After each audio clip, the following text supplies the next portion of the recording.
Flooding has always been a huge problem in Malaysia. It occurs very frequently and has brought billions of ringgit worth of property damage. For example, our capital city, Kuala Lumpur, has experienced 30 major floods in year 2020 alone. The problem is even worse in states near the east coast of Malaysia.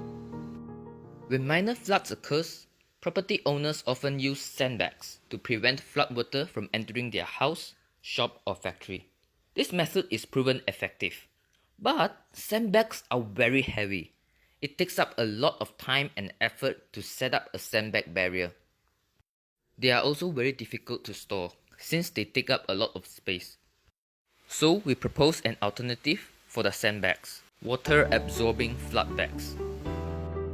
The bag contains super absorbent polymer powder and recycled paper pulp.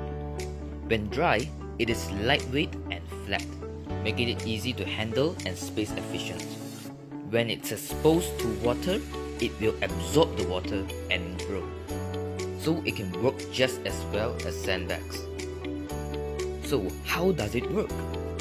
We use sodium polyacrylate powder. It is a super absorbent polymer. It can absorb more than 300 times its weight of water and becomes a gel. This is the reason why the bags grow and become heavy when it comes into contact with water. Other than that, we also mix in recycled paper pulp. It can also absorb water, but its main purpose is to provide more structural stability to the gel. Since we only use the paper pulp mainly for stability, we can simply just blend any used paper to make the paper pulp needed.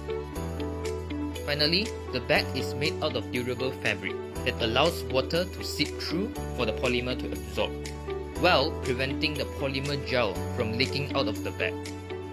After it has done its job, the bag will return to its original size when the water inside evaporates.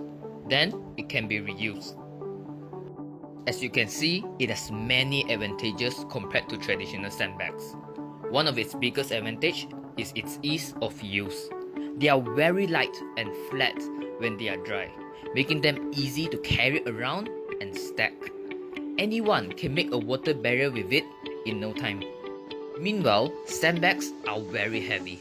They are hard to carry and it takes a lot of time and effort to make a water barrier out of it. By the time you finish making it, a lot of water has probably gone into the building and ruined your things. Besides that, it has another huge advantage. If it's raining season and you know there's a good chance that a flood will happen, you can set up the water barrier beforehand. Unlike sandbags barrier, it won't be much of an obstacle because when it's dry, it is flat and durable. You can just walk over it or even drive over it. It won't be damaged. When the flood happens, it will absorb the water and turn into a water barrier. When the flood is over, you can just leave it there, give it some time for it to dry out, and it will become flat again. Last but not least, it is very easy to store. Usually people don't keep any sandbags in their house because it takes up a lot of space. On the contrary, the water absorbing flood bags is very space efficient when it's dry. It can definitely help a lot of Malaysians, especially those who live in regions that flood frequently. This can effectively lower the property damage caused by flooding. In conclusion, with the water absorbing flood bags, anyone can be prepared to deal with floods. Thank you.